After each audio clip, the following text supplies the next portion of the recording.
So what I'd like to do in this video is introduce you to Theory U. There is a vast resource of what Theory U means, where it's from, how it's applied. And for those really interested, I would encourage you to do so because it's well worth it. So do look up the work of Otto Scharmer from the Presencing Institute. They also do huge online communities using Theory U called ULab. So a bunch of resources should you wish to. Look for more. What I'm going to do here is just introduce a way of using Theory U to give a context and an application for mentoring. Okay? So what Theory U broadly is saying is that we start with our current situation, or typically a challenge. Yeah, so something that we want to change. And we want to get to a solution. So let's call it a better place, somewhere that's not here. Now, what often happens, for naturally so, is that people want to go from here to here as quickly as possible. This is usually uncomfortable. So let's get to the solution as soon as possible. What Theory U is saying is that there's a process by which we reach that, achieve that, as you'll see, can be more innovative, sustainable, engaging. So what Theory U is saying is, first of all, we need to explore what really is the situation? What really is the challenge? What's another way of looking at it? If you're in a group or a team of people, it's like, what do you think? And what do you think? And what do you think? Okay. What's your perspective? What else haven't you thought about? Who else is involved? These kinds of questions.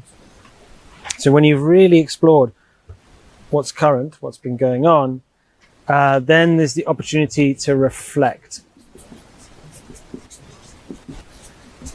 In Theory U language, this is presencing.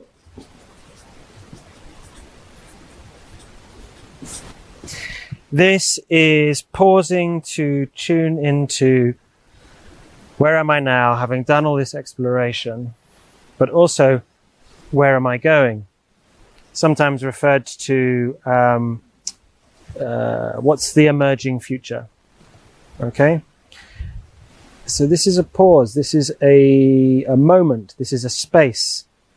And what can happen is that something new comes from that space. So on this side, we then are able to create something new. And if you're doing it with one or more others, then it's co-create. Okay.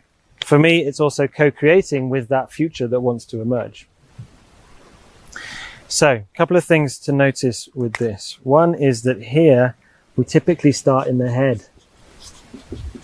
We're usually thinking about what we usually think about. So, what am I thinking? What are you thinking? How do you see it? Then it's the heart. So what do I feel about that? What do you feel about that? What emotions does that evoke? And then we come down into the will, or the gut. So that deeper sense, that deeper presencing that goes below simply what I'm thinking and what I'm feeling, but what's really going on.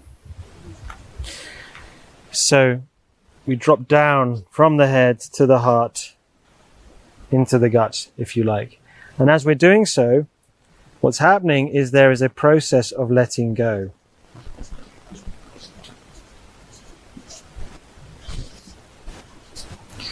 There's a letting go what I've been thinking, what I've been feeling.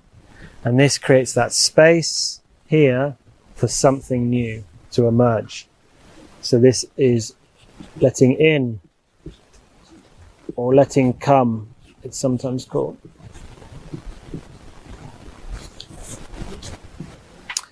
Now, I find this useful in mentoring in a couple of ways. One is I don't have to rush to the solution. So there is patience. There is taking my time to get to where we're going without having to know the solution in advance. The solution comes out through this process. The solution emerges. I should also point out, sometimes the solution isn't the final solution.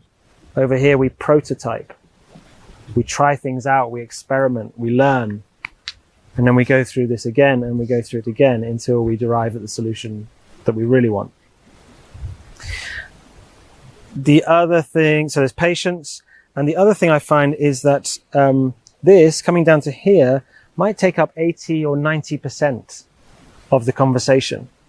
Because this is the letting go, this is the hard bit. It can feel a bit sticky. It's like, well, I don't know. So having the patience to come down here, and then afterwards, this can actually be really rapid.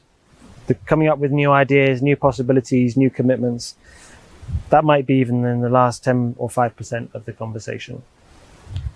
So this is very intuitive and practical. Give it a go, see what happens, and then you can prototype your own way of bringing this into your conversations as you come back up from the presencing into the heart, into the head, and what you're going to do next.